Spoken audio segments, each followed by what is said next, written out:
자, 이제 61번을 보겠습니다. 61번은 의외로 많이 들으셨어요. 61번은 유치권 행사 안 된 거 보셨죠? 채권과 목적물 간의 결연성이 없어서 유치권 X를 보건 목적 매시에 내었죠.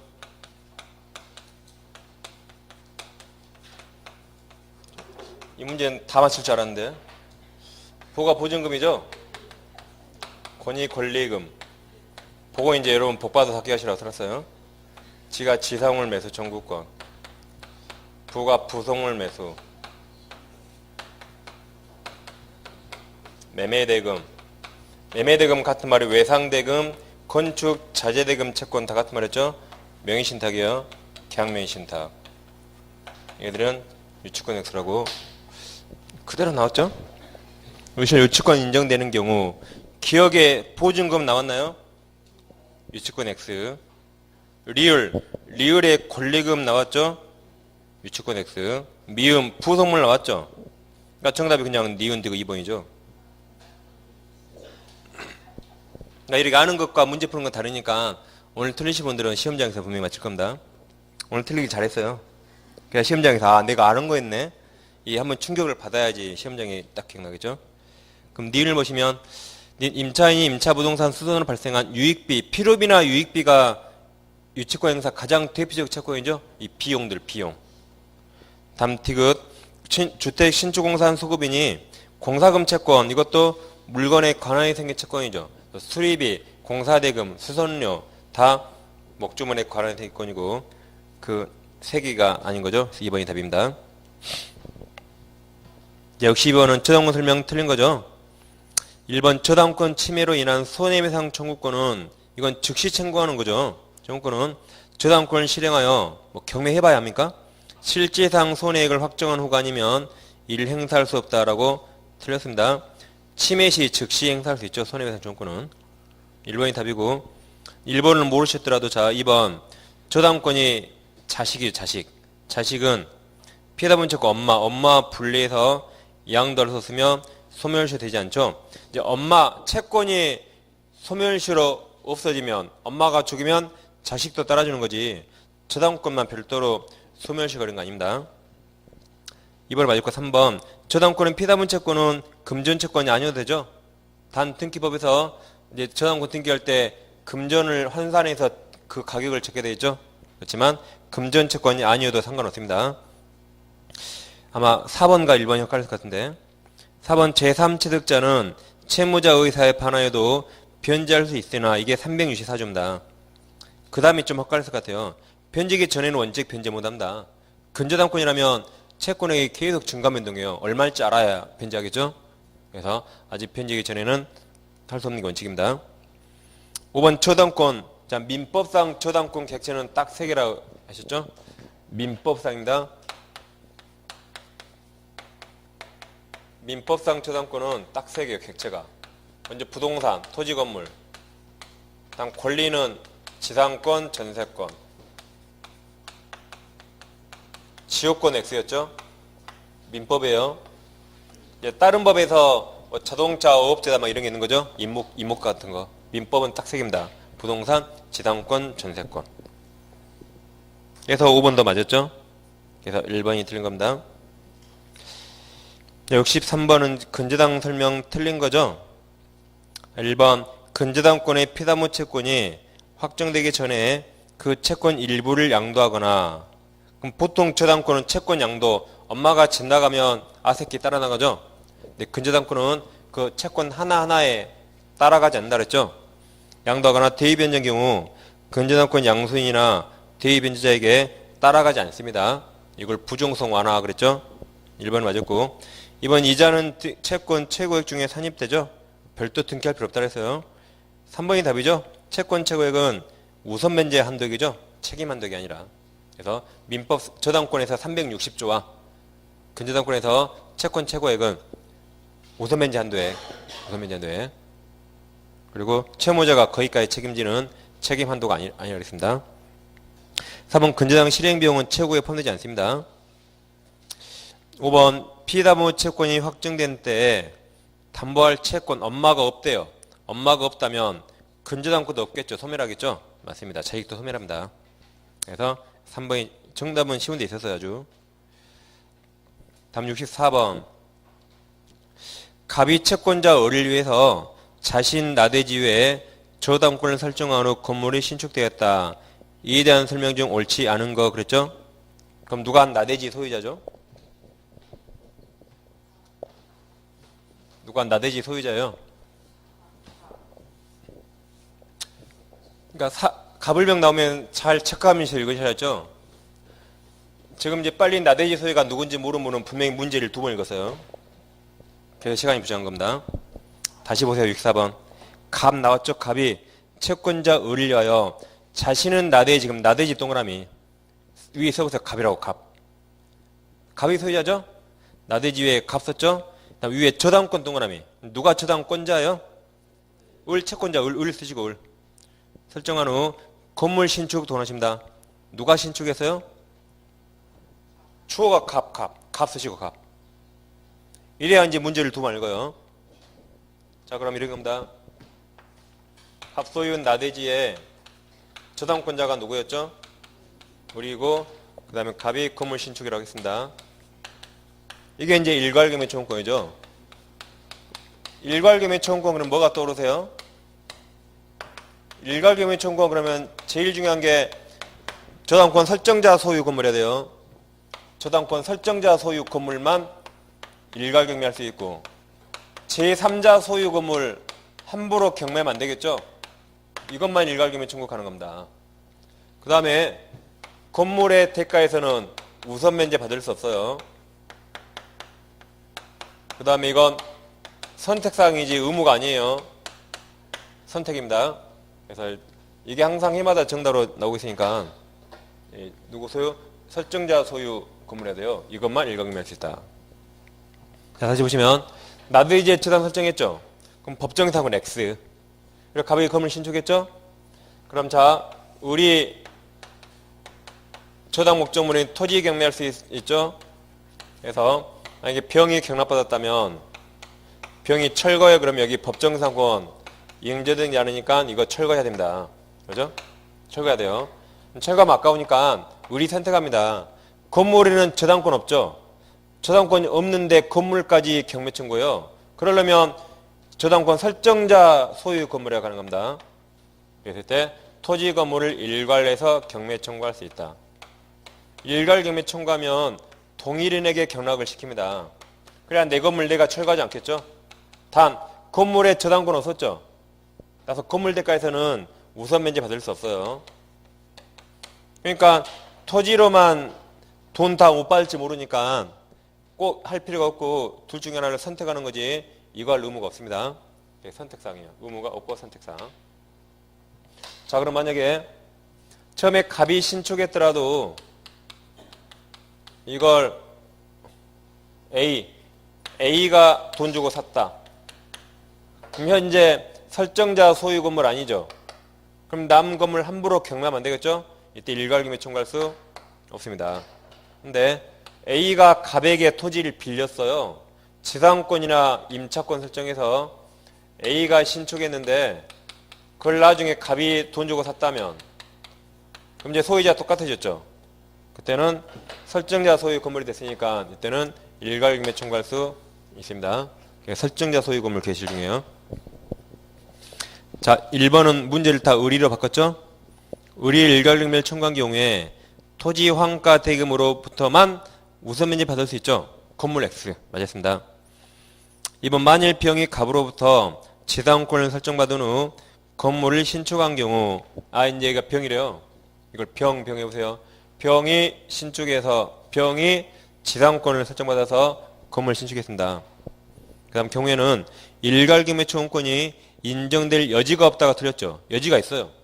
병이 신축했더라도 갑이 돈 주고 사면 할 수 있잖아요. 그렇죠? 갑이 돈 주고 할 수 있어요. 갑이. 그래서 여지가 없다가 틀렸습니다. 3번 을은 일괄경매에 신청할 수 있고 토지만 경매할 수 있죠. 4번 토지만 경락되어 정이 경락받은 후 갑에게 건물 철거 청구하면 그럼 법지 인정되지 않죠. 그때는 갑은 철거해야 됩니다. 대항을 써서요. 4번, 5번 갑이 건축한 건물 신축한 경우에도 병이 건물 소유권 취득하면 일가격이 인정되지 않죠? 항상 일가격이면 설정자 소유 건물 가능하다 하시면서 2번이 답입니다. 다음 65번 계약 설명 중 틀린 거 그랬죠? 모든 유상은 쌍무이다 맞습니까? 이제 모든 쌍무 계약은 유상 계약 그랬죠? 모든 쌍무는 유상 계약입니다. 이거 맞는데 모든 유상이 쌍무인 건 아니에요. 왜냐면 유상 중에 편무가 있죠. 편무. 유상 중에 편무. 그게 이제 현상 광고 계약. 그래서 결론만 해보세요. 우리가 생유 맞아요. 생유. 근데 유샹 요가 안 돼요. 유샹 틀려요. 유샹. 생유 맞습니다. 그래서 유샹에서 틀려서 1번이 답입니다. 2번 증여 사용대차 편무계약 맞죠? 3번 유상계약과 무상계약 구별 실익은 유상계약의 하나여 특히 담보책임 즉 매매에 관한 규정들이 문제되죠. 매매에 관한 규정 중에 특히 담보책임 같은 게 다 문제가 됩니다. 무상계약에는 문제 안 돼요. 4번 쌍무계약과 편무계약을 구별하는 실익은 쌍무계약에 한해서 동시항배권과 위험무다 문제가 발생하죠. 맞습니다. 쌍둥이 있죠. 쌍둥이 동시항배권과 위험무담은 쌍무계약에서만 문제 쌍무계약 쌍둥이 편무에서는 문제되지 않습니다. 4번 맞았고 5번 계약금계약은 다 유물계약이죠. 맞습니다. 그래서 1번이 정답이었죠. 다음 66번은 이제 사례 문제인데 자 지금 우리 이제 계약법으로 들어왔죠.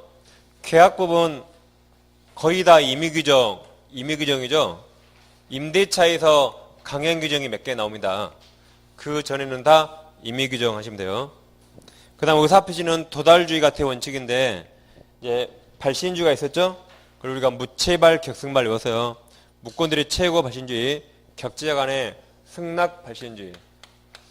그럼 격지자 간의 청약은 도달주의와 발신주의요. 격지자 간의 청약 다 도달주의, 승낙만 발신주의. 격승 아니면 다 도달주의요.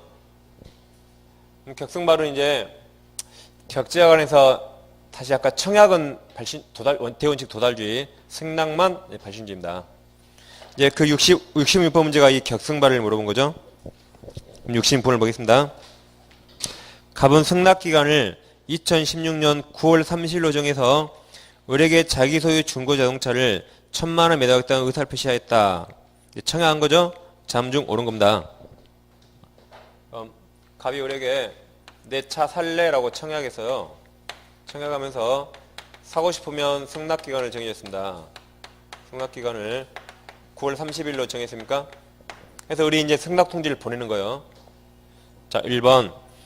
을이 9월 25일에 발송한 승낙 의사표시가 9월 30일에 도달하였다면, 자, 그래서 을이 9월 25일 날 승낙서를 보내서 갑에게 9월 30일에 도달했습니다. 그냥 승낙기간 안에 도달했죠. 그럼 계약 성립합니다. 언제 성립해요? 보낸 날. 이날 25일 날 계약 성립합니다. 그래서 이 계약 의사표시가 도달한 때 틀렸죠. 보낸 날 9월 25일에 체결된 것으로 본다. 9월 25일입니다. 이번 위 승낙 의사표시가 10월 1일에 도달하였다면, 자 9월 25일 날 보내서 만약에 10월 1일 날 도달했다. 그럼 계약 성립해요, 안 해요? 자 보세요. 9월 25일 날 보내서 승낙서가 10월 1일에 도달한 경우 계약은 9월 25일 날 성립한다. 맞습니까? 계약인 때 이거 25일 날 성립합니까? 계약 성립 안 해요. 격승발이란 승낙기간 안에 도달해야 돼요. 격승발이란 승낙기간 안에 도달한 걸 전제로 보낸 날 성립합니다.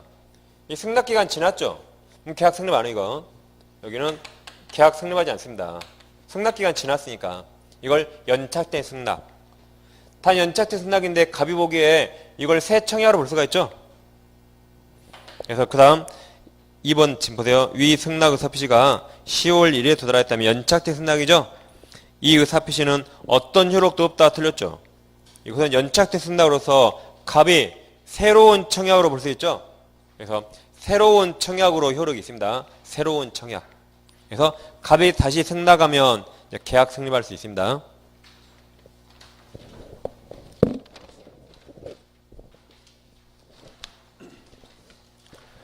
다음 3번 보시면 위 승낙 의사표시가 집중호우로 인한 교통두절로 10월 1일 날 도달하였다면 갑은 연착 통지하여하고 이러한 통지하지 않은 경우 계약은 다음 10월 1일이 틀렸죠? 발송일에 체결된 것으로 본다. 발송일. 만약에 여기도 만약에 9월 25일 날 보냈다 해볼까요? 9월 25일 날 보냈는데 10월 1일 날 도달했죠? 근데 뭐 집중호우로 사건이 많았죠? 그래서 늦게 도달했습니다. 그러면 이 문제의 내용이 이제 이런 의도는 것 같아요. 충분히 이 나라 안에 도달할 수 있는 발송이었는데 사고로 늦게 도달하다가 정선한 것 같습니다. 그래도 계약 성립하지 않습니다. 왜 그래요? 승낙기간 지났으니까 성립하지 않아요. 단, 을은 당연히 이 나라 안에 도달한 걸로 지금 믿고 있다 지금 써준 겁니다. 집중호우라고. 그래서 을은 이 나라에 도달한 걸 믿고 있을 거예요. 그래서 성립 안 했지만 갑은 을에게 늦게 도착했다고 연착의 통지를 해줘야 돼요. 다시 갑은 을에게 이 통지 해줘야 됩니다. 근데 만약에 갑이 이 통지를 하지 아니하면 그러면 연착되지 않은 것으로 봅니다. 그럼 계약 언제 성립해요? 보낸 날 25일 날 계약 성립하게 됩니다. 그래서 10월 1일 틀렸고 보낸 날 9월 25일 같이 보낸 날 계약의 체결된 것으로 본다. 다음 4번. 만약 갑이 9월 30일까지 아무런 통지를 하지 않으면 매수하겠다는 뜻으로 한일 넣어야겠죠? 뜻으로 한 것으로 매수한 문제 좀 이상하네요. 매수하기 뜻으로 한 것이라고 간주한다. 한 것으로 간주한다고 청약한 경우 그럼 그냥 개무시하면 되죠? 회답을 의무 없어요. 그 기간 내에 을이 아무런 통지한 바 없다면 계약 성립하지 않죠? 그냥 개무시하면 돼요. 4번이 정답입니다. 5번 만약 을이 조건을 붙인 승낙을 한 경우에 어떤 효력도 인정되지 않는다. 틀렸죠? 조건을 붙이거나 변경을 가한 승낙도 새로운 청약으로 볼 수가 있죠. 그래서 새로운 청약으로 효력이 인정될 수 있어서 틀렸습니다. 예, 4번이 정답이죠. 다음 6, 7번. 다음 계약효력 설명에다 옳은 거 그랬죠? 기억 보시면 계약 체결상 과실 책임에서 실내이익이 예외적으로 이행이익을 초과한 경우에는 이행이익을 배상액 한도로 아주 맞았습니다. 그러니까 계약 체결상 과실 책임은 법조문에 썼잖아요. 이행이익 한도에서 실내이익 배상하는 거죠. 기억 맞았고 니은도 맞았죠. 계약 체결상 과실의 상대방은 선이 무엇이어야 돼? 상선무. 그러니까 매도인은 원시적 본론을 알았거나 알 수 있었다면 과실이 있다면 매수인은 선이 무과실입니다. 정답이 4번으로 왔죠. 기억 니은. 현재 4번입니다. 디귿. 판례는 계약 교섭 단계에서 과실이 있는 경우 그럼 계약 성립했습니까? 성립 안 했죠? 교섭 단계예요. 이 535조는 계약이 성립되지 않으면 인정되지 않는다 그랬죠? 경우에도 계약 체결상 책임이 적용될 수 있다 틀렸죠? 이때 계약을 부당히 파기한 자는 불법행위 책임지는 거지 535 인정되지 않는다고 했습니다. 디귿 틀렸고 리을 위험부담이란 후발주 불능 맞았죠? 중에서 채무자 규칙사유가 없는 경우 맞았죠? 채무자 규칙이 있다면 이행불능 없을 때 위험부담 그랬죠? 리을 맞았고 위험부담에 관한 민법 규정 강행 틀렸죠? 다 임의규정 그래서 4번이 정답입니다. 68번 다음 중 동시함효과 인정되지 않는 거죠? 자 1번은 계약 해제 동그라미 해제 2번은 매매계약이 무효 동그라미 취소 동그라미 칩니다.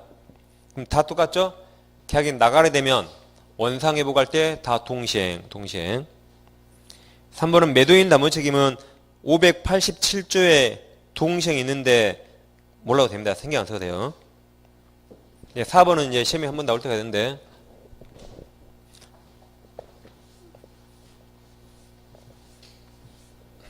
4번은 317조죠. 전세권 소멸과 동시행 317조입니다. 갑부동산을 을과 전세권 계약 맺었죠. 우리 갑에게 전세금 지급했고 갑은 을에게 전세권 등기해줬습니다. 그리고 을이 직접 점유하죠. 그러다가 전세 기간이 끝나면 갑은 전세금 반환, 을은 전세권 등기 말소 및 목적물 반환 해서 이 두 개와 이게 서로 동시행이죠. 이게 317조입니다. 그래서 그 4번은 맞아요. 동시행. 근데 자, 여기서 이제 중요한 판례가 있었죠. 을이 목적물 점유는 반환했는데 전세권 등기를 말소 안 해줬어요. 그럼 갑 전세금 줍니까 안 줍니까? 안 줘도 되죠. 동시행이니까.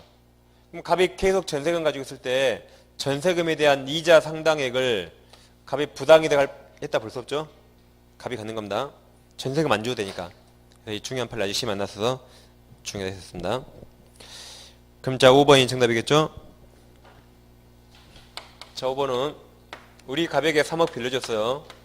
그리고 갑소의 부동산에 을이 저당권을 취득했거나 또는 가등기 담보 또는 소유권 이전받아서 양도담보권을 취득했다. 세 개 다 똑같다 그랬죠? 가등기 담보나 양도담보 다 저당권하고 똑같다. 다 3억 담보할 목적으로 설정한 거죠. 그랬을 때 갑이 이제 채무를 변제합니다. 갑이 3억을 변제하면 갑 변제와 뭐가 동시행이죠? 을이 영수증 교부. 이게 서로 동시행입니다. 갑은 돈 갚으면 을에게 이거 받으면 되겠죠? 이게 서로 동시행이에요.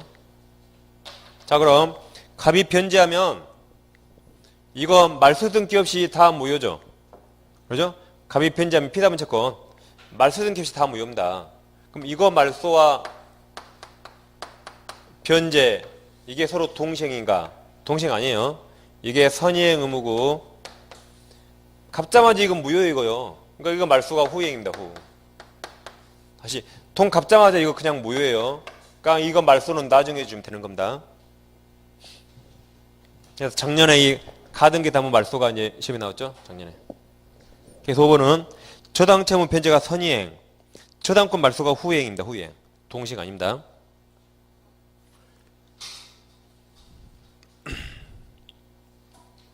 다음 69번을 보시겠습니다. 네, 부동산 환매에 관한 설명 중 틀린 거 그랬죠? 1번은 뭐 옛날에 뭐 시험에 정답으로 많이 나왔죠? 환매 기간은 절대 연장 못해요. 절대. 라고 시험에 아주 많이 옛날에는 많이 나오는데 지금 안 나옵니다. 다 맞춰버리니까. 2번 환매에 관해 기간을 정하지 않은 때 환매는 이제 부동산은 5년이죠. 5년. 그래서 부동산을 넣었다면 정확히 더 맞는 말인데 아무튼 동산이든 부동산이든 최대 5년이에요. 특별히 틀렸다 볼 수는 없습니다. 3번 환매 매매 계약이 무효 취소가 되면 환매도 효력을 상실하겠죠. 매매가 없어지니까 당연히 매매 계약과 동시에는 환매도 없어집니다. 4번 이건 복수 정답이에요. 4번도 정답, 5번도 정답. 4번은 환매 특약을 제3자에게 대항하기 위해서는 일단 매매 계약이 아니라 매매 등기와 동시에 그 특약을 등기해야 됩니다. 그 특약 환매 특약 등기해야 된다. 이게 592조고 그래서 매매 등기. 그러니까 환매 특약은 매매 계약과 동시에 환매 등기는 매매 등기와 동시에 그래 되어 있죠? 4번 정답이고 5번도 정답이죠? 5번도 틀렸습니다. 5번은 어떤 게 틀렸죠?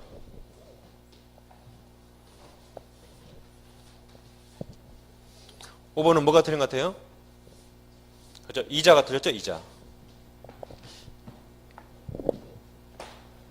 자 다시 방금처럼 이제 갑이 있는데 우리 3억을 빌려줘요. 저당권이 아니라 우리 자기 앞으로 아예 소유권 이전 등기를 했어요. 이걸 아까 네 글자로 뭐라 그랬죠? 이걸 네 글자로 뭐라 그래요? 양도담보. 얘 앞으로 양도담보 했습니다. 그럼 우리 팔아버리면 안 되니까 양도담보하고 여기에 갑 앞으로 환매 등기까지 했죠? 부기 등기로. 그럼 우리 못 팔겠잖아요 이제. 자 그럼 을은 갑에게 3억을 지급했죠. 그 다음 소유권 넘겨주고 점유까지 다 을한테 넘겼어요. 그래서 우리 한 2년 후에 돈 갚으면서 갑이 환매권 행사하면 그럼 그동안 2년 동안 얘는 여기서 이자를 취득했고 얘는 2년간 사용하면서 사용이 과실이 있는데 이거 서로 돌려줘야 돼요. 근데 특이하게 없는 한 서로 귀찮게 돌릴 필요 없이 그냥 상계 처리, 퉁 처리하면 되겠죠. 예, 590조에서 그냥 특이하게 없는 한 두 개를 상계 처리로 본다고 써 있어요. 특이하게 없는 한. 특이하게 있으면 특이하게 우선하고 없으면 상기입니다. 그럼 자 5번은 매도인은 환매기간 내에 대금 매매 비용 맞았고 이자가 틀렸어요. 이자를 제공하자면 환매할 수 있다. 이자가 틀렸습니다.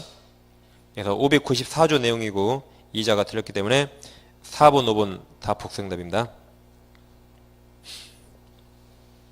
다음 70번 보시면 이제 매매계약 설명 옳지 않은 거죠. 1번 매매가 하는 비용은 당사자 쌍방 균분부담 맞았죠. 2번 특별한 사정이 없는 한 매도인은 목적물 인도무와 매수인 대금 지급은 동시행입니다. 3번은 586조죠. 자, 매매 목적물 인도와 동시에 대금 지급할 경우에 그 인도 장소 맞았죠? 586조고. 이제 4번, 5번이 같이 연결된 거죠. 4번, 5번은 587조에 가는 거죠. 587조.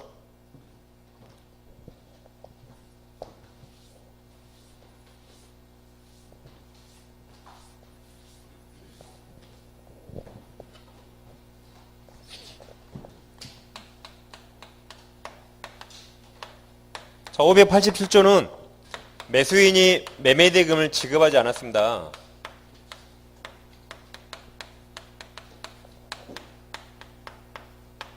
이걸 전제로 쓰는 거예요.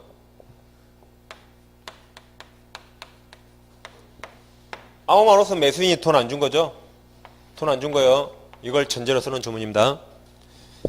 자, 갑소유 부동산이 있다면 우리가 매매계약체를 했거든요. 근데 매수인이 돈 안 줬대요.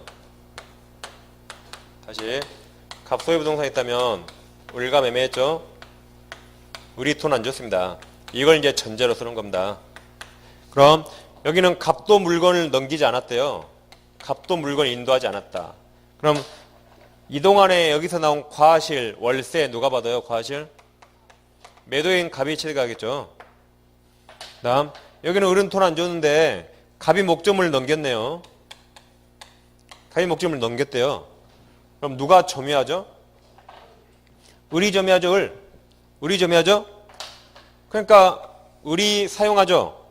사용이익 누가 취득해요? 을이 취득이 을. 을이 사용하니까 사용이익 을이 취득. 그래서 과실은 을이 취득이에요. 을이 사용하니까 사용이익.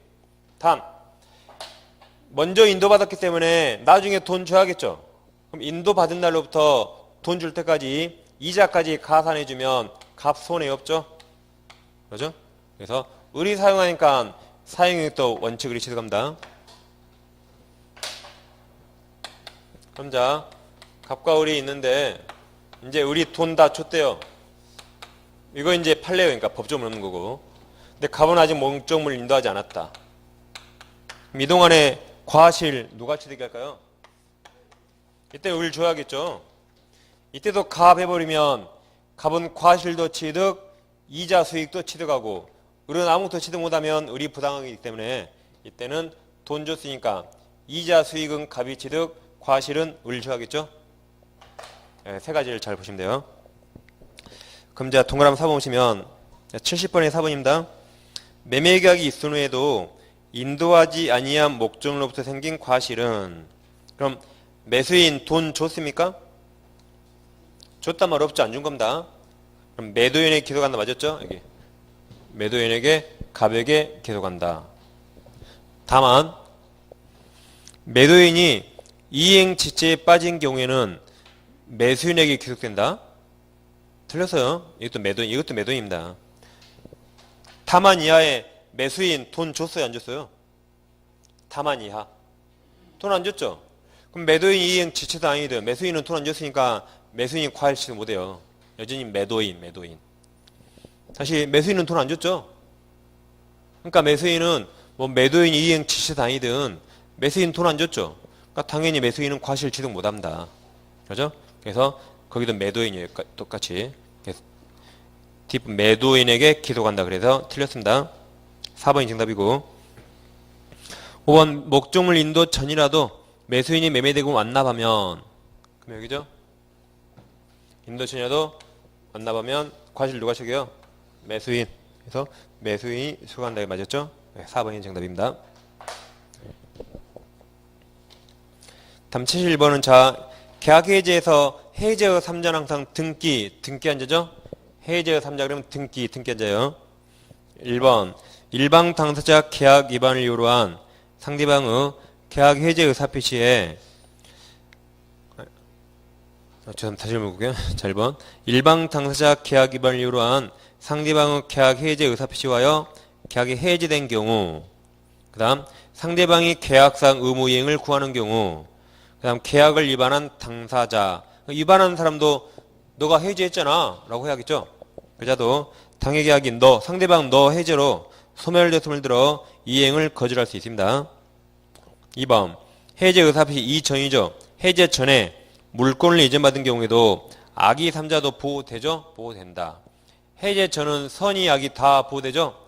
해제 후가 선의만 보호되죠. 2번이 정답입니다. 3번 매수인과 매매 계약을 체결한 후 그에 의한 소유권, 이전 등의 초용권, 보존을 위한 가등기 동그라미 가등기 마친 사람은 제3자 보호돼요. 등기했으니까 등기. 해제 3자 등기한 자. 4번은 합의해제 돈을 치시면 이 나가리죠? 나가리인 말소 등기 없이 합의해제로 인한 원상회복 초용권도 소유권에게 물청 맞죠? 말소 등기 없이 소유권 복귀했으니까. 그리고 소멸시 걸리지 않습니다. 5번은 아직 우리 시험에 안 나왔죠? 5번은 어떤 단어가 중요해요? 5번은 어떤 단어 중요합니까? 제일 끝에 3자라고 나왔죠? 그럼 등기한 자. 그러니까 5번은 세 번째 줄에 관리 대장 동그라미 대장. 등기 안 했죠? 그러니까 3자 보호 안 돼요. 다시 5번 봐보세요. 미등기 무효가 건물에 관한 매매계약이 해지되기 전에 매수인으로부터 무효가 건물을 다시 매수하고 무효가 건물 관리 대장의 소유자로 등재된 자는 제3자에 해당하지 않습니다. 왜 그래요? 등기 아니니까 등기. 항상 해제 3자는 등기한 자죠. 그래서 2번이 정답입니다.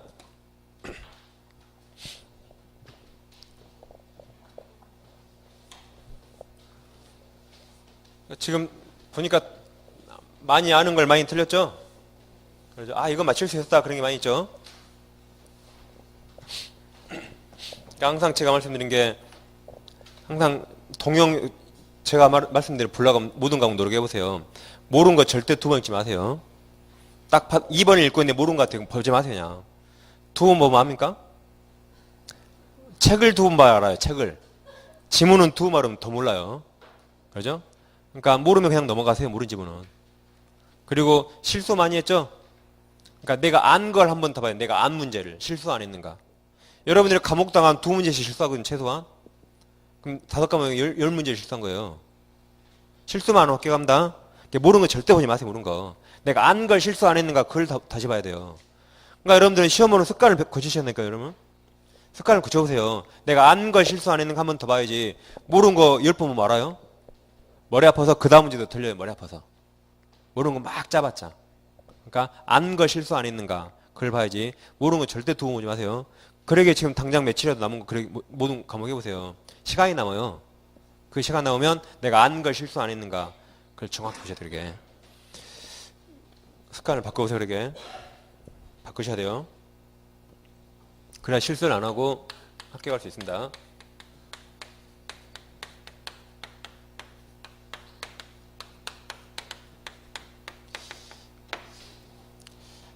그러니까 지금 막 수업 시간에 안 한 게 나왔네. 그 할 게 아니라 내가 안 걸 실수했네. 그 생각을 빨리 하셔야 돼요. 자, 이제 제3자 관련 계약은 제목을 딱 보시고 연습해 보세요. 제목을 딱 보시고. 계약은 AB가 있어요. 계약은 갑과 을이 있어요. 병은 계약 당사 아니죠. 계약은 누가 했어요? 갑과 을이. 나를 위해서. 그러니까 나는 계약 당사 아닙니다. 그래서 제3자는 계약 당사 아니에요. 제3자. 계약 당사자가 아니니까 계약 당사자만 행사할 수 있는 권리에 못하겠죠? 계약을 취소 X, 계약 해제 이런 거 해제 못합니다. 취소 해제는 갑과 을이 하는 거죠. 갑과 을이. 병은 할 수 없습니다. 그럼 취소할 수 없으니까 취소 효과인 부당이득 반환 청구권도 없고 부당이득 반환 의무도 없습니다. 다음 해제 못하니까 해제 효과인 원상회복 청구권도 없고 원상회복 의무도 없습니다. 그 다음 병은 돈 달라고 이행 청구할 수 있죠. 낙약자 을에게 돈 달라고 이행 청구할 수 있습니다. 돈 달라 했는데 을이 돈을 안 줘요. 을이 돈 안 주면 채무불이행이죠. 그럼 누가 계약을 해제합니까? 갑이 해제요. 다시 돈 달라 했는데 을이 돈 안 주면 을이 채무불이행입니다. 그러면 갑이 해제예요. 단 나는 손해배상만 청구할 수 있을 뿐입니다. 을에게. 그래서 병은 을에게 손해배상은 청구할 수 있어요. 그 다음에 병은 계약 당사자는 아니죠. 그래서 이 계약서를 작성했다면 계약서에 병 이름 나와요, 안 나와요? 병 이름 나오죠. 그러니까 병은 이 계약 내용에 포함된 자지 이 계약을 통해서 새로운 이해관계 맺은 사람 아닙니다. 따라서 병은 우리 민법 처음까지 민법 전체에서 제3자 보호가 안 돼요. 보호되는 3자 아닙니다. 즉 비통착사강 보호 안 돼요. 해제 보호 안 됩니다. 민법 처음까지 보호된 3자가 아닙니다. 항상 제목 보시고 이 세 개를 딱 연습하면서 까보세요. 여기서 정답이 제일 많이 나옵니다. 자, 그럼 갑소유 부동산을 을과 매매하면서 갑이 부탁했죠. 소유권 제가 넘길 테니까 돈은 병한테 갖다 주세요라고 부탁했습니다. 매매를 3억 했다 해보면 그래서 3억은 병에게 갖다 주라는 거죠. 매를 요약자, 일 낙약자, 일 수익자라고 했죠. 자, 그럼 이제 병이 수익의사합시를 하는가 안 하는가 다 달라요. 병이 돈 받겠다라고 수익의사합시를 했다면 그러면 병은 을에게 3억 받을 권리가 확정됩니다. 그래서 병 권리 확정됐어요. 확정됐는데 그 후 갑과 을이 합의로서 이 계약 3억 이 계약을 2억으로 깎는다든가 변경 소멸할 수 없습니다. 합의로서 저 계약 3억 계약을 변경 소멸시킬 수 없어요. 왜냐하면 이미 병은 을에게 3억 받을 권리가 생겼거든요. 그래서 합의로서 바꿀 수 없습니다. 단 갑과 을은 자기 고유한 권리 단독행위 계약 해제나 취소는 할 수 있어요. 이런 권한이 없음에도 불구하고 합의로서 계약 내용을 변경 설명 못하는 거죠. 즉 예를 들면 계약 당시에 을이 사기쳤다면 사기를 취소할 수 있습니다. 을이 채무를 행하면 해지할 수 있어요. 이런 고유한 단독행위 권리가 없음에도 불구하고 합의로서 계약 내용을 변경 소멸할 수 없는 겁니다. 그 다음 병이 돈 받을까 말까 고민해요. 그럼 을은 병한테 채고할 수 있죠. 돈 받을래 말래 채고할 수 있고 그때 확답이 없으면 거절이죠. 거절한 것으로 보는 거죠. 자, 그 다음에 요즘 이게 시험에 잘 나옵니다. 얘들 관계를 기본관계 보상관계라죠. 얘들을 대가관계랍니다. 이 대가관계는 제3자랑 계약과 아무 상관없어요. 이건 갑과 병 간의 일이지 을과 아무 상관없습니다. 그래서 을은 여기서 생긴 사유로 병에게 항변할 수 없어요. 즉 이게 무효이더라도 돈 못 줘라고 항변 못합니다. 무조건 돈 줘야 돼요. 그래서 이 하자나 흠은 없는 거하고 똑같습니다. 단 기본관계에서 발생한 것으로는 항변할 수 있어요. 이게 무효가 되면 돈 못 줘 해야겠죠. 그 다음에 병이 돈 내라 그러면 갑이 소유권 안 넘기면 동시함유권으로 나도 돈 못 줘라고 항변하겠죠. 그래서 여기 기본관계에 생긴 항변 사유로는 대항할 수 있지만 여기서 생긴 사유로는 을은평에게 대항할 수 없습니다. 그럼 72번은 이제 틀린 거죠. 1번 제3자를 위한 계약이 통정의 표시인 경우 그럼 지금 뭘 물어보라고 했죠? 이거 물어보네 거지 이거 허위 표시 3자로 보호되는가. 다음 선의 수익자에 대해서 보호 안 되죠. 보호 안 되니까 무효 주장할 수 있다. 보호되면 무효라고 주장 못 할 텐데 보호 안 되니까 무효라고 주장할 수 있다. 그래서 병이 돈 내놔 그러면 돈 못 줘라고 할 수 있습니다. 1번이 정답이고 2번 수익자는 계약 해지권이나 해지를 원인으로 원상회복 청구권 없습니다. 3번 수익의사 표시는 제3자를 위한 계약 성립 요건이 아니에요. 제3자를 위한 계약은 누가 해요? 갑과 을이야지 병하고 상관없어요. 이 계약 당시에 병 존재하지 않아도 돼요. 그래서 병 수익의사 표시는 요건이 아닙니다. 다음 4번 낙약자는 상당 기간을 정해서 제3자에게 수익 향수 여부 확답을 채굴할 수 있는데 그 기간의 확답을 받지 못한 때 수익을 거절 맞죠? 거절한 것으로 본다. 4번 제3자가 수익을 삽입한 경우에 요약자와 낙약자는 제3자의 권리를 임으로가 합의로 변경 소멸시키지 못합니다. 그래서 1번이 정답이었죠. 3자 보호 안 된다. 그게 정답이었고 73번 담보책임 설명 틀린 거죠? 1번 법률상 장애 동그라미 물건하자예요? 권리하자요? 물건하자죠? 권리하자 틀렸습니다. 24인가 정답이기도 하죠. 법률상 장애, 법률상 이것을 물건하자로 판시했어요. 물건하자. 그래서 공법상 제한 때문에 건물을 못 짓는다. 그 법률적 제한, 법률적 장애도 물건하자로 봤습니다. 2번 물건에 하자가 있는 경우라도 경매와의 체득한 경우에는 담보책임 규정이 적용되지 않죠? 권리하자에서만 경매 책임이 인정됩니다. 3번 경매의한 담보책임 경우에 1차적으로 채무자, 빚쟁이, 채무자가 담보책임지고 2차적으로 채권자가 부담합니다. 이것은 578조고 시험에 가끔 한 번씩 나와요. 가끔. 참고로 보시면 될 것 같고 4번 매매계약은 다 임의규정이죠. 매도인의 담보책임을 배이제 감경하는 특약 유효죠. 특약은 물론이고 가중하는 특약도 유효, 다 유효입니다. 임의규정, 특약이 우선.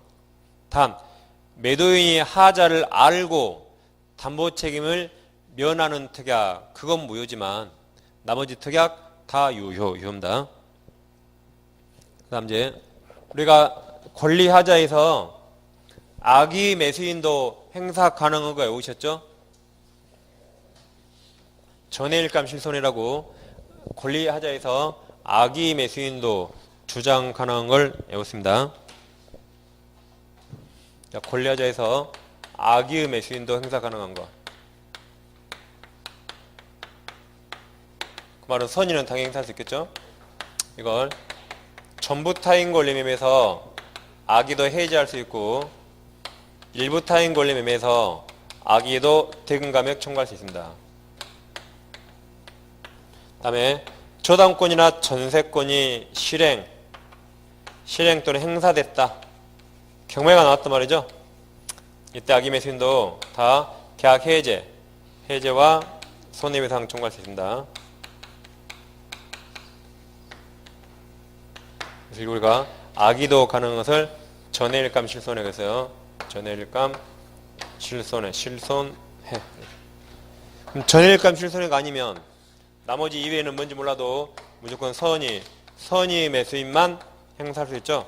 선의만. 자, 그럼 전부 타인 권리 매매에서 악의 매수인 손해배상 청구할 수 있습니까? 못하죠? 그럼 선의만. 일부 타인 권리 매매에서 악의 매수인은 계약 해제할 수 있습니까? 못해요. 그럼 선의만. 손해배상도 선의만. 단 악의도 감액 청구는 할 수 있죠. 경매가 나오면 악의도 뭐든지 행사할 수 있다.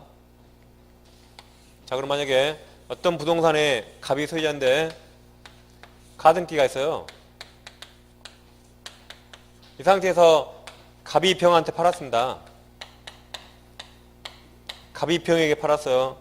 을은 팔 수 없죠? 을은 소유자 아니니까. 그럼 병은 당연히 이거 알고 샀죠. 당연히 악이에요. 근데 병이 바보가 아니라 왜 샀을까요? 갑이 꼬셨겠죠. 아, 내 친척이라 내가 말소할 테니까 걱정하지 마시라고. 그리고 팔았어요. 그런데 을이 번든 게 있습니다. 그러면 시간축 손으로 갑의 소유자 우리 가등기 병이 돈 주고 샀는데 번등겠죠. 그럼 순위가 2번으로 소급합니다. 그래서 여기에 있는 이 중간처분들은 직권말소당하거나 후순위로 밀리죠. 그럼 이제 병 소유권 뺏기잖아. 그럼 병은 누구한테 책임 물어요? 갑에게 책임 물어야겠죠. 이때 어떤 책임을 물 것인가? 가등기는 여기 법이 없거든요. 법에. 그래서 1번 또는 3번과 좀 유사합니다. 그래서 1번, 3번 중에 뭘 물을 것인가? 차이는 악이죠? 악이. 차이는 여기 악의에서는 1번을 물으면 손해배상 청구 못하지만 3번을 물으면 손해배상 청구할 수 있습니다. 이 차이가 있죠? 해제는 똑같으니까. 근데 대법원이 가등기계에서 번등기 됨으로써 소유권을 상실한 게 마치 저당권이 행사된 것과 똑같이 봤어요. 유사하다 그래서 악의 매수인도 이게 이제 576조입니다. 576조를 중에서 악의 매수인도 손해배상 청구할 수 있다. 이게 판례고 아직 우리 시험에 안 나왔습니다. 그래서 자 5번을 보시면 73번에 5번 가등기가 설정된 부동산을 그 사실을 알고 돈하십니다. 악이 알고 매수한 매수인은 그 가등기에 의한 본등 경로로 소유권을 잃은 경우에 매도인에게 손해배상 청구할 수 있죠.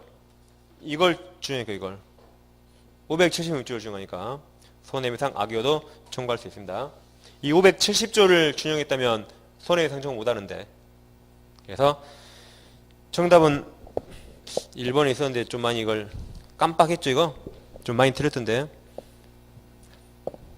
그래서 법률상 장애나 법률상 제한은 물건하자고 권리하자 아닙니다. 다음 74번 임대차 설명 옳은 거죠. 1번이 답이죠.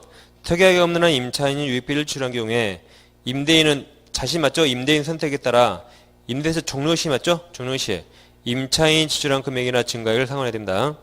자 1번이 맞았고 2번 임대인이 임차인 의사에 반하여 임대물 보존에 필요한 행위를 하는 경우에 임차인이 일커질 수 없다죠? 없다가 624조입니다. 2번은 참고로 보세요. 3번은 말이 바뀌었죠? 지상권은 무상 가능하죠? 자, 지상권에 있어서는 치료지급이 성립요소 아니죠? 아니지만 임대차에 있어서는 차임지급이 성립요소이다. 임대차는 반드시 유상, 전세권도 반드시 유상이죠. 유상. 근데 지상권과 지역권은 무상 가능하죠. 무상. 4번 비용상환 청구권은 특이하게 없는 한 임대차 종료한테 아니에요. 임대차 끝나도 안 나가고 있어요. 그럼 나갈 때요. 그래서 임대인이 목적물을 반환받은 때입니다. 다시 임대인이 목적물을 반환받은 날 그때부터 6개월 이내 행사하면 됩니다. 그래서 임대차가 종료한 때 틀려서요. 임대인이 목적물을 반환받은 때부터 임대인은 6개월 이내에 주면 됩니다. 이거 6개월 행사하면 되고. 5번은 전세권자 나오는데 필요비 틀렸죠? 그래서 5번은 전세권자 무조건 필요비 X라고 작년에 시험에 나왔고 제가 심지어는 전세권 나오고 필요비 나 얼굴에 면도를 필요비 확 끄스라져. 그래 안 하면 그래 안 하시면 이제 이게 딱 보고 쑥 보고 그러겠지 당연한 말 같아 이게. 근데 전세권자 원칙 필요비 청구 못합니다. 그래서 1번이 정답입니다. 다음 75번은 이제 주임법상 임차권 등기 명령 옳은 거 물어봤죠?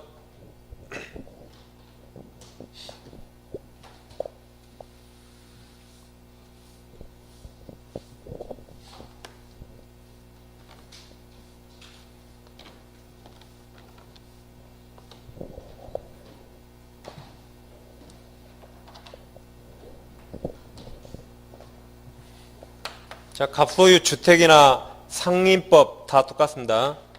주택 상임법은 주택을 해볼게요. 갑과 을이 주택 임대차 했죠. 우리 갑에게 보증금 지급했고 갑이 을에게 목적물 직접 점유를 넘겼습니다. 그런데 임대차가 끝났어요. 끝나면 보증금 반환과 목적물 반환 서로 이게 동시행이죠. 그런데 을은 이사갈 준비를 다 했는데 갑이 보증금을 안 내줍니다. 그럼 우리는 크게 세 가지 권리 행사를 했어요. 첫째, 끝났지만 너가 돈 안 주면 나도 방 못 빼라고 동시항변권 행사할 수 있죠. 동시행 합류권. 둘째, 가장 적극적으로는 주택이나 상가를 경매할 수 있습니다.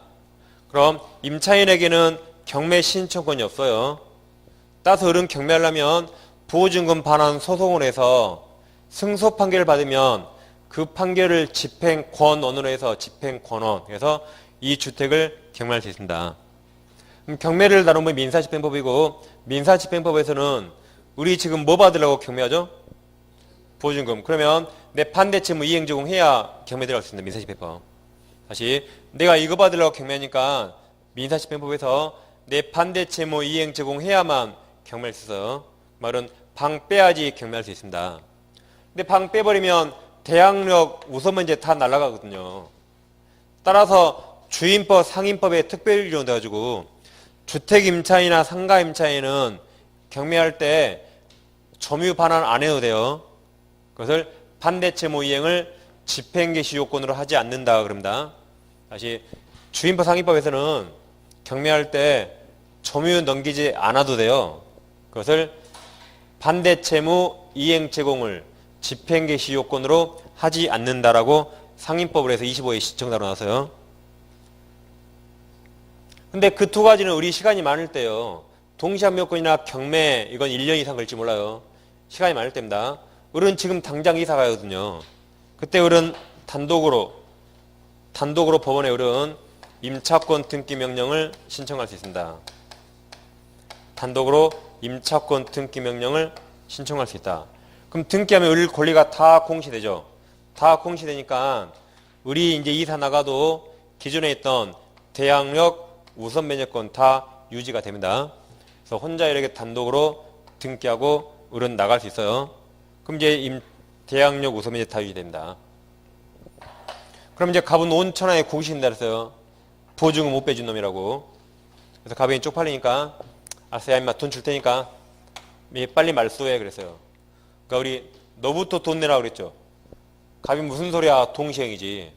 그러니까 동시행 아니다 그랬습니다. 그죠? 이게 25의 정답. 자, 이거 이제 동시합류권으로 나왔어. 시험에 동시합류권으로. 주임법이 안 나오고. 자, 이거 두 개가 동시행이죠.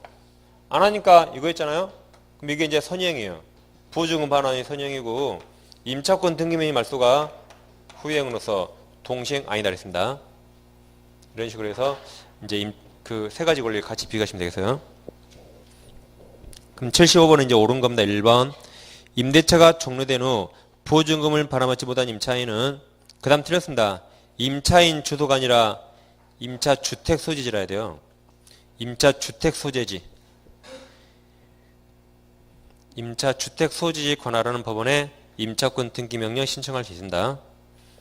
2번. 임차권 등기 명령 신청이 기각될 경우 임차인은 항고할 수 있다. 있다. 한번. 임차권 등기 명령 집행한 임차권 등기가 종료된 이후에 임차인이 대항력권을 상실한 경우라도 이미 취득한 대항력권 우선면제권을 상실하지 않죠? 유지된다. 유지되죠. 4번은 작년 정답이고, 자, 이거죠, 이제. 자, 우리 임차권 등기 명령하고 우리 이사 나갔죠? 이사 나가면 이 주택은 이제 비어 있어요. 이 주택 비어 있죠? 근데 이걸 보고도 여기 들어온 사람이 있어요. A가 이걸 보고도 갑이 어떤 놈인지 알고도 여기 들어왔어요. 나는 소액이라 상관없대요. 그러면 이 소금 놈은 최우선 면제 안 해줍니다. 만약에 최우선 면제 해줘버리면 짜고 들어요. 방이 아파트 방이 4칸이면 4명 들어와버립니다. 그럼 경매에서 얘보다 더 먼저 받으면 안 되겠죠? 그래서 최우선 면제는 안 해줘요. 최우선 면제. 근데 우선 면제는 해줘도 상관없죠. 어차피 을보다 돈 늦게 받을 거니까 을 해야지 않습니다. 그래서 을보다 먼저 받는 걸 방지해야 되니까 이 소금놈 최우선 면제 안 해준다고 정렬 정답입니다. 4번. 임차권 등기 명령 집행한 임차권 등기 경련주택을 그 이후에 임차한 소급죠? 소액이 아니라 소금놈이에요. 소금놈 임차인은 보증금 중 일종액에 대한 최우선 면제권 인정되지 않습니다. 4번이 정답이고, 5번. 임차권 등기 명령 신청 및 그에 따른 임차권 등기 관련하여 소요된 비용은 임대인에게 청구해야겠죠. 임대인 때문에 돈 들였죠. 그래서 4번이 옳습니다. 76번은 상인법 설명 틀린 거죠? 1번은 우리가 지난주에 한번 외워봤죠? 자, 서울에서는 4억 이하 임차인만 상인법 적용되죠? 단, 환산보증금 4억을 초과하더라도 적용되는 게 있었죠? 자, 상인법 규정에서 환산보증금 액수를 초과하더라도 그 임대차에 적용된 규정이 4개가 있었습니다. 첫째, 대항력. 둘째, 3기 연체했을 때 계약 해지. 그 다음에 계약갱신 요구권.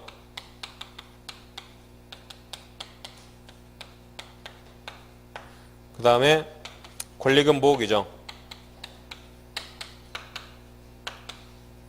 이 4가지는 4억을 초과하더라도, 보증금 액수를 초과하더라도 여기는 적용됐죠? 그래서 우리가 어떻게 외웠죠? 초대 3개권 그래서요.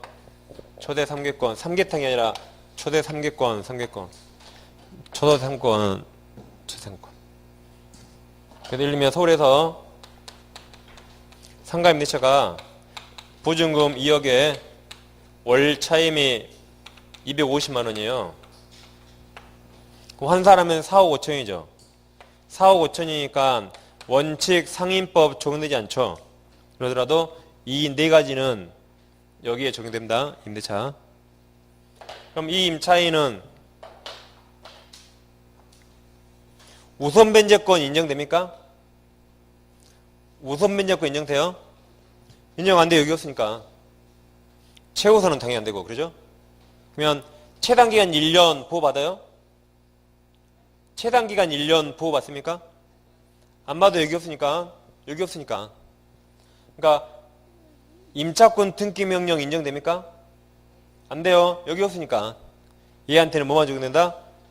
이 4가지만 인정되는 겁니다. 4가지. 권리금 보호 받아요. 그러죠? 5년간 계약행위를 할 수 있습니다. 그래서 초대 3개권 내두시고 그거 아니면 여기 적용 안 된다 하시면 돼요. 그러니까 1번은 뭐가 틀렸죠? 그렇죠. 우선 면적권 틀렸죠? 대항력만 인정돼요. 대항력. 그래서 1번이 정답입니다. 그래서 초대 3개권 내두시고 초대 3개권. 2번은 이제 아주 깊숙이 물어봤는데, 자, 2번 일정 금액을 초과하는 임차인 가로열고 예컨대 서울에서 4억을 초과한 경우 계약갱신 요구를 행사하여 계약이 갱신된 경우에는 임대인은 100분의 9 초과하여 증액 청구할 수 있습니다.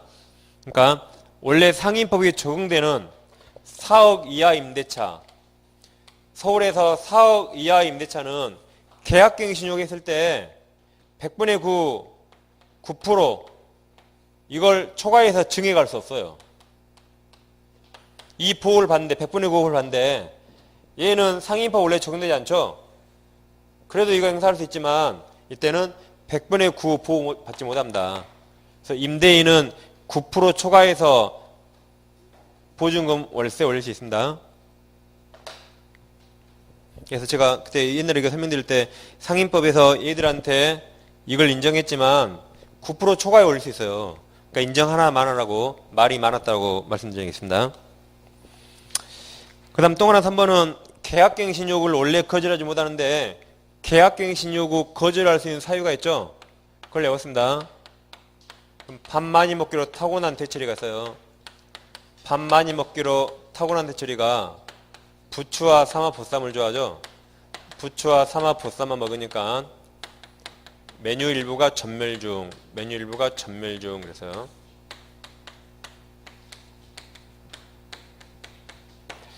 이게 전부 또는 대부분 철거죠. 전부 또는 대부분 철거나 재건축이에요. 사유가 셋 중에 하나가 있어야 돼요. 어떤 사유로 전부 또는 대부분 철거하는가? 첫째가 타법령, 다른 법령. 다른 법령에 따라 철거하는 경우. 뭐 도정법에 따라 이쪽을 다 밀어버리면 내 건물 밀어야겠죠? 다음 임대차 계약 시 고지하고 그 계획에 따르는 경우. 다음에 이게 안전사고 우려. 안전사고 우려가 있는 경우. 다음 부정확 임차예요. 3기. 다음에 합의하에 보상한 경우. 임대인이 임차인에게 합의하에 이사비 주고 내보내요. 합의하에 보상. 다음 전부터는 일부를 임대인 동의 없이 무단전대, 멸실, 고의 또는 중과실 파손. 고의 또는 중과실 파손. 그러니까 경과실로 파손하면 임대인은 거절할 수 없습니다. 고의나 임차인이 중과실로 파손했을 때 그때 임대인은 거절할 수 있는 거죠. 라고 외웠습니다.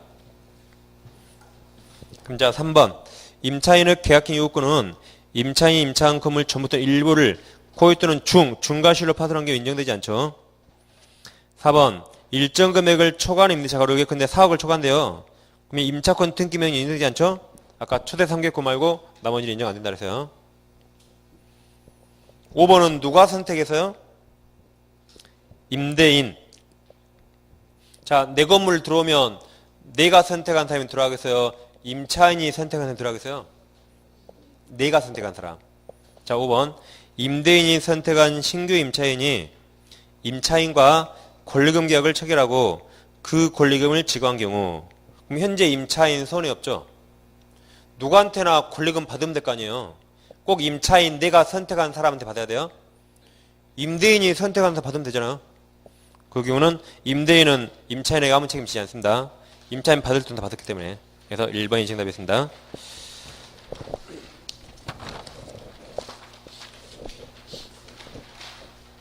자, 77번은 임대차 설명 틀린 거죠? 1번. 갑소유주택을 의리임차하면서 전속기간을 1년을 한 경우 임차인들은 갑에게 주임법에 따라 2년 주행할 수 있죠. 2번. 갑이 을에게 대여한 금전채권을 변제받지 못하자 이를 임대차 보증으로 전환하여 을 소유 아파트에 대하여 임대차 계약을 체결하고 주택인도 및 주민등록을 마쳤다면, 지금까지 진짜로 해서요? 가짜로 해서요? 아무 말 없으면 진정을 한 거죠. 그 다음 말 또 써줬죠? 임대차 계약을 통정의 표시로 볼 수 없는 한 진정으로 단 겁니다. 그럼 유효죠? 그래서 갑의 임차권은 대항력권 갖췄죠? 제3자에 대해서 대항력 생깁니다. 진짜로 한 거니까. 자, 3번. 3번은 수업 시간에 안 했는데 참고로 한번 보시면 돼요.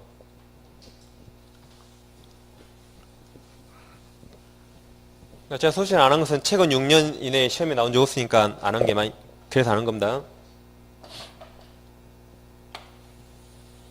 자, 임차인이 대항력을 취득했어요. 우리 임차인 대항력 취득했다. 그런데 주민등록이 직권 말소됐어요.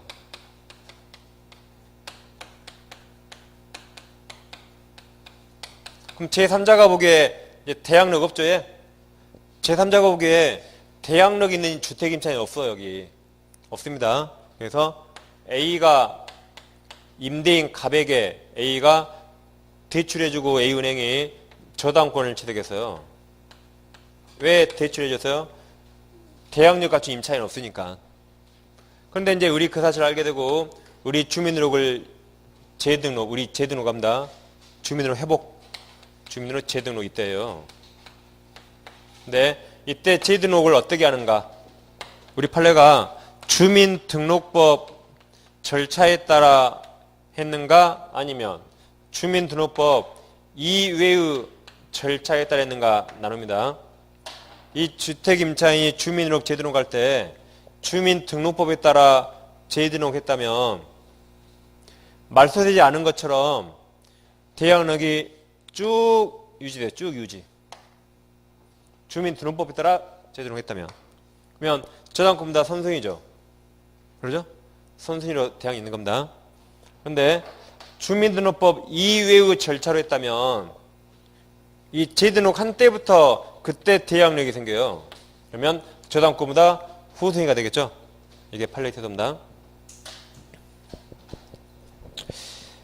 자, 3번을 보시면 주민등록이 직권 말소된 후 임차인 갑이 다음 주민등록법 동하십니다. 주민등록법 소정의 절차 이의 절차에 의해서 말소된 주민등록을 회복한 것이라면 직권 말소 후 재등록이 이루어지기 전에 이전을 빼야겠죠 한번? 이루어지기 이전에 이해관계를 맺은 선의 제3자 을에 대하여 갑은 임차권으로 대항할 수 없다. 맞죠? 주민등록법이 아니니까. 그러니까 사람이 좀 제가 이걸 갑을이라면 임차인 갑이라고 했습니까? 여기? 을 선이 을. 그러면 주민등록법이 아니었죠? 그러면 얘한테 대항 못하고 이때부터 일이 생기는 겁니다.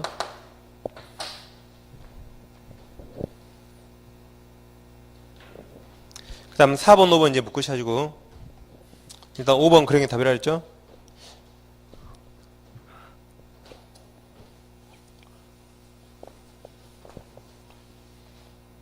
이건 이제 세트로 우리가 주임법과 상임법을 정리했죠? 주임법은 전차인 주민등록, 상임법은 전차인 사업자 등록이라고 하겠습니다. 갑소유 주택이 있다면 을과 임대차에서요. 임차인 을이 임대인 동의였고 다시 병한테 전대차했다. 그럼 병이 주택에 살겠죠? 병이 직접 점유. 그럼 이 중에 이제 누가 주택 임차인이죠?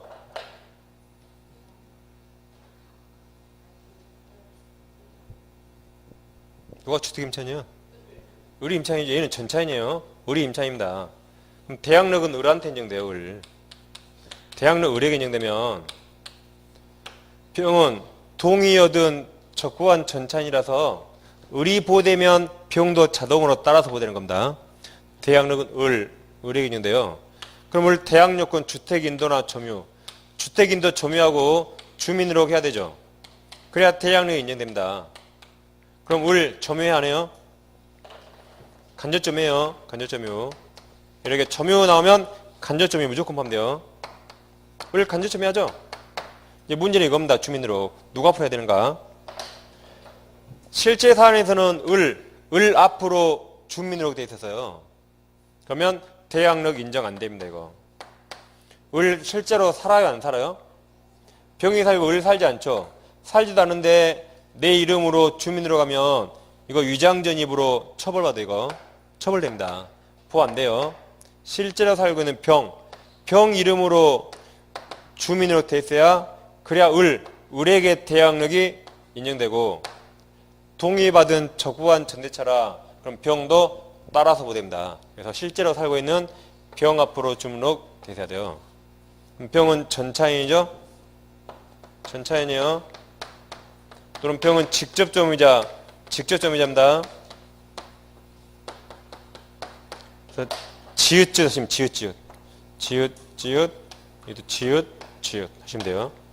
지읒 전차인 직접점유자 주민으로.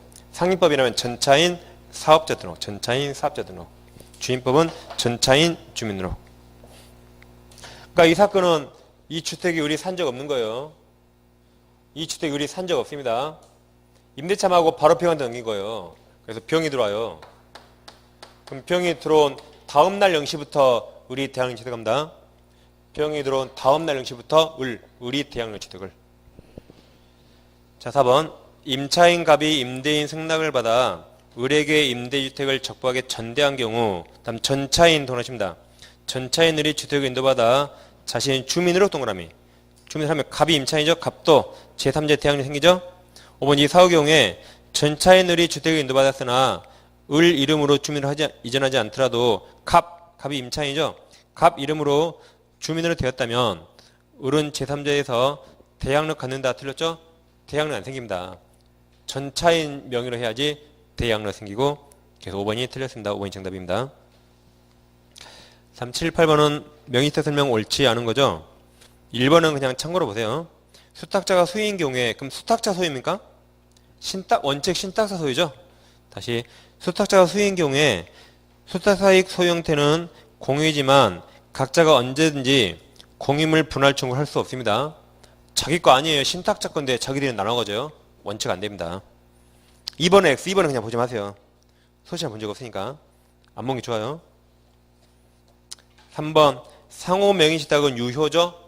상호 명의신탁이 구분 소유적 공유입니다. 상호 명의신탁에 의해서 부동산 소유자로 등기된 경우에는 부동산 실명법 적용되지 않죠. 유효니까. 4번은 등기 명의신탁이고 계약이 아니죠. 그럼 등기 명의신탁은 계약을 신탁자가 하고 수탁자에게는 등기만 맡긴 거죠. 그런데 만약에 계약 명의신탁이라면 수탁자에게 계약까지 맡긴 거죠. 수탁자가 계약까지 단 겁니다. 근데 거기는 등기명의신탁이에요. 그럼 병소유 부동산이 있다면 갑이 을과 명의사 약정을 하면서 을한테 부탁했죠. 내가 부동산 살 테니까 명의는 너 앞으로 하자라고 부탁해서 얘가 신탁자, 얘가 수탁자입니다. 매매는 갑이에요. 신탁자가. 매매하면서 병한테 또 부탁했죠. 돈은 제가 다 드릴 테니까 등기만 을 앞으로 해달라요 라고 다 이렇게 부탁했습니다. 그러니까 갑은 부탁을 두 번 했어요. 첫 번째 을한테 부탁했고 두 번째 병한테 부탁했고. 그럼 약정 등기 다 무효죠? 왜 무효죠? 종중 배우자 그럼 어렵으니까 원칙 무효. 원칙 무효입니다. 그럼 이 무효 등기 말소해야겠죠? 그럼 무효 등기 말소 청구는 물권 요청권이에요. 그럼 누가 물권자죠? 병. 매도인이 물권자. 등기 왔죠? 무효니까 병이 물권자. 그래서 병이 말소 청구해야 돼요. 법률적으로. 다시 무효 등기 말소 청구는 물권적 청구권. 그래서 법률적으로 병이 말소해야 됩니다. 그런데 현실적으로는 병이 말소할 필요 없어요. 병은 나는 돈 다 받았는데 등기가 을한테 있든 나하고 뭔 상관이에요. 등기는 병이 말소하지 않습니다. 누가 말소해요? 갑이. 돈은 내가 줬는데 등기는 나한테 안 왔거든요. 그래서 갑이 등기를 찾아와야 돼요. 그러면 갑이 직접 말소 청구할 수 있는가? 못합니다. 물권자 아니니까. 물권자 아니니까. 그래서 물권자를 대위해서 말소 청구해요. 물권자를 대위해서 말소하면 을 등기가 병한테 돌아옵니다. 그럼 이거 유효니까 갑은 병한테 다시 소유권 이전 등기 받으면 되죠? 그런 식으로 갑은 병을 대위해서 등기를 찾아올 수 있습니다. 그럼 갑은 병을 대위해서 등기 말소할 수 있으니까 어차피 갑이 등기 취득하게 돼 있죠? 어차피 갑이 등기 취득해요. 근데 만약에 을이 알아서 등기 넘겨주면 실체관계 포함하죠? 다시 갑은 어차피 등기 청구할 지위에 있어요. 근데 을이 알아서 등기 넘겨주면 참 착하죠? 그럼 실체관계 포함하니까 갑은 소유권 취득합니다. 자, 3번 보시면 이른바 3자간 등기 명의탁에 있어서 명의 수탁자가 자의로 알아서 명의 신탁자에게 바로 소유권 이전 등기를 해준 경우 그 등기 유효 맞죠? 말소할 필요 없었죠. 자, 5번이 정답인데 5번은 이제 처음 본 판례입니다. 한 번도 안 했어요. 자, 갑 부동산을 을과 명의신탁 약정을 합니다. 을 앞으로 이전 등기하죠. 그러면 이거 다 무효입니다. 그렇지만 우리 병에게 처분하면 병이 악이어도 보호되죠? 악이어도 유효 보호됩니다. 그럼 병이 소유권 취득해버리면 갑은 소유권 이제 찾아오기 힘들죠? 찾아올 길이 없습니다. 이처럼 자 법원은 명의신탁을 막아야 돼요? 장려해야 돼요? 막아야 됩니다. 그래서 얘가 약정하고 넘겼죠? 우리 갑을 배신하고 팔아버리면 병이 소유권 취득하니까 갑은 소유권 찾아올 길 없어요. 따라서 이런 거 하지 마라 이겁니다. 다시 너가 맡겼다가 우리 너 배신하면 병이 소유권 취득해서 소유권 찾아올 길 없으니까 이런 짓 하지 마라 이거예요. 이런 짓. 그래서 명의신탁에서 보호되는 제3자, 제3자란 을 수탁자와 거래한 자를 제3자랍니다. 수탁자와. 그 자가 보호돼요. 그 자가. 누구랑 거래한다? 수탁자. 그래야 갑이 이런 짓 안 하겠죠. 이런 짓 했다가 수탁자와 거래해버리면 얘가 보호되니까. 그죠? 수탁자와 거래한 자요. 그럼 자 5번은 명의 그 다음에 신탁자와 동그라미. 신탁자와 동그라미셨죠? 부동산에 관한 계약체결 동그라미. 그럼 보호 안 돼요. 누구랑 해야 한다? 수탁자가 빼 돌려면 갑이 소유권 뺏기는 거죠? 그래서 이런 짓 하지 말란 겁니다. 다시 보세요. 동그라미 친 거. 신탁자와 계약 체결을 하고 단지 등기 명의만 명의 수탁자로부터 경로받은 것 같은 외관이 중요해요? 실질이 중요해요? 실질. 외관을 갖춘 제3자는 부동산 실명법상 보호받는 3자에 해당하지 않는다. 이게 판례입니다. 누구랑 해야 보호돼요? 수탁자와 하는 자. 그 자가 보호됩니다. 5번이 정답이고. 자, 79번 보시면 이제 가등기담보 설명 옳은 거죠. 기억. 채권자가 나름대로 평가한 청산금 액수가 객관적인 청산금 평가액에 미치지 못한다고 하더라도 그 다음 잘 보세요. 담보권 실행의 통지로서 효력이나 청산기간 진행에는 아무 영향 없다. 그 말이 영향을 미치지 않는다. 그 말이죠.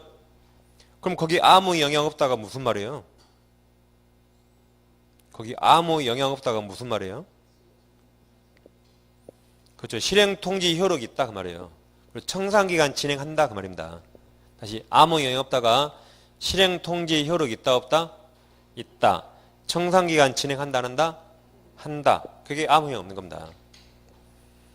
그러니까 집에 가서 배우자가 간섭하면 내 삶에 영향 미치지 마라고 했죠? 집에 갔더니 막 집에서 누가 간섭하면 내 삶에 영향 미치지 마 그러세요. 그럼 나는 나대로 간다 이 말이에요. 너가 간섭하든 말든 나는 나대로 간다 그 말입니다. 영향을 미치지 않는다. 그 말은 실행통지 효력이 있다. 청산기간 진행한다 그 말입니다. 왜냐하면 나중에 실제로 돈 받을 때는 정당한 청산을 받으니까 일단 실행통지 효력이 있다 그랬어요. 다음 니은도 맞았죠? 그럼 기업과 니은이 맞았죠? 그러면 이제 뒤에 보시면 소비대차 계약에 의한 채권과 그 외의 채권을 담보할 목적으로 가등기가 경료. 그럼 지금까지는 가담법 적용되지 않죠. 오직 소비대차 채권만. 지금까지 적용되지 않는데 경로되었으나 그 후 소비대차 계약에 의한 채권만 남게 되면 그때부터 가담법 적용됩니다. 맞았죠? 그래서 2번이 정답입니다. 리을 채권자가 자 목적물이 원래 5억짜리인데 청산금이 낮을 텐데 목적물을 머리에 총 맞아서 8억으로 평가해서 청산금이 엄청 커졌습니다. 그럼 나중에 거기에 대해서 다툴 수 없습니다. 다이리얼 채권자는 그가 통지한 청산금이 정당하지 않은 경우에 그 청산금에 대해서 다툴 수 없다가 법 구조입니다. 구조. 자, 틀렸고 미음 담보가등기보다 앞선 선순위 권리자 선순위 저당권자가 있다면 선순위 권리자가 이의 신청을 하지 않는 한 실행 통지 시 선순위 권리의 채권액을 미리 고려할 수 있다죠? 있다. 그러니까 청산금 계산할 때 목적물 가액에서 내 채권과 선순위 저당권 채권 다 빼는 거였죠? 이렇게 청산금했습니다. 고려하니까. 그래서 2번이 정답입니다. 자, 80번 집합근무 설명 틀린 거죠? 1번 관리인 누구 관리인? 이제 관리탄은 아파트라면 입주자 대표회의, 동대표회의였죠? 관리인은 입주자 대표회장, 동대표회장, 회장, 아파트 관리소장 아닙니다. 다시 관리인은 구분 세절 필요 없습니다. 이 맞아요. 법으로 맞아요. 그러니까 임차인도 가능해요. 아파트 임차인도. 근데 대부분 현실적으로는 다 소유자 구분 세제 가죠. 근데 법적으로 아무튼 가능할 수 있습니다. 2번 관리인 선임 결의나 재건축 결의 시 서면 결의 가능하죠. 왜냐하면 아파트 주민들이 한 자리에 모일 수 있나요? 절대 못 모입니다. 가능하고 그와 같은 서면 결의하면 반드시 관리단 집회에 소집할 필요 없겠죠. 지금 소집하기 힘드니까 서면 결의하는 거죠. 3번 분양대금을 완납하였다. 그럼 할 일 다 했네요. 우리 시민들은 할 일 다 했죠. 그럼 건설회사만 할 일 남았죠. 다시 3번 분양대금을 완납하였음에도 분양자 건설사 측 사정으로 소유권 이전 등기를 경로받지 못한 수분양자는 위 관리단의 구성원이 된다고 볼 수 있습니다. 있으므로 할 일 다 했으니까 있으므로 관리단에서 의결권 행사할 수 있다가 팔립니다. 할 일 다 했으니까. 이제 4번은 법조문이죠. 전유 부분이 속하는 일동 건물의 설치 또는 보존 흠으로 인하여 다른 자에게 손해를 입힌 경우에 그 흠은 일단 공용 부분에 존재한 것으로 추정해 줍니다. 그러니까 정확히 알아요. 502호 책임이라는 거 정확히 하면 502호가 책임. 근데 책임을 모르면 공용 부분. 그래 아파트 주민 전부가 책임져야 된다. 다음 5번은 집합건물 관리계약에서 체납관리비 채권 전체에 대해서 입주자 지위를 승계한 자에게 대해서도 행사할 수 있다고 규정하고 있다 하더라도 그러니까 관리계약에는 체납관리비 채권 전체라고 규약되어 있죠. 규정되어 있어 그러게. 거기 다 사인하고 들어왔죠. 그러더라도 그 특별 승계에 승계되는 것은 공용 부분에 하나다가 팔리죠. 그래서 전유 부분 X, 연체로 X, 그냥 공용 부분 관리비. 그냥 공용부분도 안 내면 복도 계단 엘리베이터 멈춰버립니다. 그래서 공용부분 승계한다가 팔렸죠. 3번이 답입니다. 오늘 시험 아무튼 좀 실제 시험에 나오지 않은 좀 세세한 그런 것들이 많이 나와서 좀 그렇게 썩 좋은 문제는 아니었어요. 참고로 보시면 되겠고, 아무튼 문제 푸는 습관을 좀 고치시는 연습하시면 될 것 같아요. 자, 다음 주에 하겠습니다. 감사합니다.